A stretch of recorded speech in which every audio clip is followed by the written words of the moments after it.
Hi guys, welcome to Rowdy Reviews. ఇప్పుడే సైంద movie చూసాను.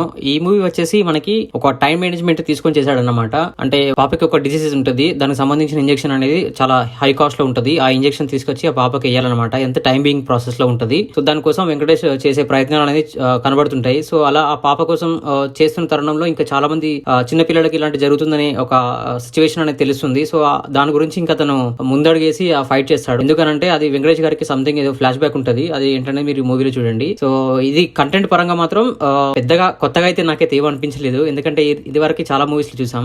ఫర్ ఎగ్జాంపుల్ మీరు నానక ప్రేమతో చూసుకుంటే, నానక ప్రేమతో ఒకటి తేలుగుట్టిన ఇంజెక్షన్ అనేది మన ఎన్టీఆర్ గారికి ఇస్తారు. ఆ టైం మేనేజ్మెంట్ లో దానికి సంబంధించిన విరుగుడు ఇంజెక్షన్ వేసుకుంటేనే అది మనకి తగ్గిపోతున్నట్టుగా చూపిస్తారు. ఆ టైం మేనేజ్మెంట్ లో చేసే ప్రాసెస్ అనేది మనకి ఒక తెలియని ఒక ఎంగేజింగ్ ని క్రియేట్ చేస్తుంది. నానక ప్రేమతో అది పర్ఫెక్ట్ వర్కౌట్ అయింది. బట్ సైంధవ్ లో మనకి 2.5 hours ఫిలిం చూపించేసరికి మనకి అది వర్కౌట్ కాలేదు. ఎందుకంటే సింగిల్ లైన్ స్టోరీ కాబట్టి. అండ్ ఇది పక్కన పెట్టేస్తే నెక్స్ట్ ఇంకొకటి ఫైట్స్ అండ్ యాక్షన్ సీక్వెన్సెస్ మాత్రం సాలిడ్ గా ఉన్నాయి. రెస్పాన్స్ చెప్పాలంటే ఫస్ట్ విలన్ సంబంధించిన బైండ్ స్టోక్స్ అనే ఒక డైలాగ్ ఉంటుంది. అది మనకు ట్రెండింగ్ లోకి వచ్చే ఛాన్సెస్ ఉన్నాయి. ఎందుకంటే అతని క్యారెక్టరైజేషన్, అతని యాక్టింగ్ మాత్రం చాలా సాలిడ్ గా ఉంది. అండ్ నెక్స్ట్ వచ్చేసి వెంకటేష్ గారి పర్ఫార్మెన్స్ ఇంతకుముందు చూసిన వాటితో పోలిస్తే చాలా బెటర్ గా ఉంది. అండ్ వెంకటేష్ గారు ఎప్పుడైతే మనకి ఫస్ట్ 15 minutes 20 minutes సైలెంట్ గా ఉండి ఒక్కసారి ఎలివేట్ అయిపోతారో అతని యాక్షన్ సీక్వెన్సెస్ తోని, అది మాత్రం పర్ఫెక్ట్ సెట్ అయిపోయింది అనమాట. అండ్ నెక్స్ట్ వచ్చేసి ఒకటి కారుకు సంబంధించిన ఎలివేషన్ షాట్ ఉంటుంది. అది మాత్రం థియేటర్ లో గూస్ బంప్స్ అన్నమాట.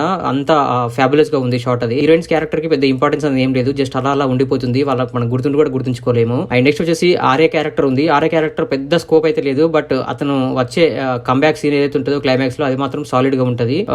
ఇంకా పోలిస్తే ఆ చిన్న పాప యాక్టింగ్ కూడా చాలా బాగుంది. But minus point outdated story, regular format screen play, and songs పెద్దగా ఇంపాక్ట్ అనేది కలిగించలేదు. Direction weak direction, and plot లో వచ్చేసి మనకి దమ్ అనేది లేదన్నమాట. అండ్ మళ్ళీ ఇంకో పెద్ద మైనస్ పాయింట్ ఏంటంటే 20 సంవత్సరాల వయసులో ఉన్న అబ్బాయిలు ఏదైతే మనకి ట్రైన్ చేసి వాళ్ళని యూటిలైజ్ చేసుకుంటున్నారని చెప్తారు, అది మనకు చూపించారు. అండ్ కంటైనర్ గురించి ఎక్కువ టాపిక్స్ అనేది మాట్లాడుతూ ఉంటారు, బట్ పర్టికులర్ గా దాని మీద చూపిస్తే మనకు ఆ ఫీల్ అనేది క్యారీ అయ్యేది. సో మనకి ఇవన్నీ మైనస్ పాయింట్ లాగా తీసుకుంటే మాత్రం it's a below average film. At least average అనే ఫీలింగ్ కూడా రాదు క్లైమాక్స్ లో వచ్చేసరికి. బట్ ఫస్ట్ హాఫ్ లో మీరు ఇంటర్వ్యూలో వచ్చేసరికి మాత్రం సినిమా చాలా బాగుంది అనే ఫీలింగ్ లో ఉంటారు. సెకండ్ పార్ట్ మొత్తం గ్రాఫ్ డౌన్ అవుతూ వస్తుంది. మీకు తెలియని ఒక డిస్సాటిస్ఫాక్షన్ తో మీరు బయటకు వచ్చేస్తారు. సో నాకైతే పెద్దగా వర్కౌట్ అవ్వలేదు గైస్. ఒకవేళ మీరు వెళ్ళి చూసారంటే ఇంకా మీ ఇష్టం. సో ఇది గైస్ మన రివ్యూ. ఒకసారి మన ఛానల్లో కంటెంట్ గమనించండి. నచ్చితే మన ఛానల్ సబ్స్క్రైబ్ చేసుకోండి. And thank you so much for watching my channel. Thank you. By by.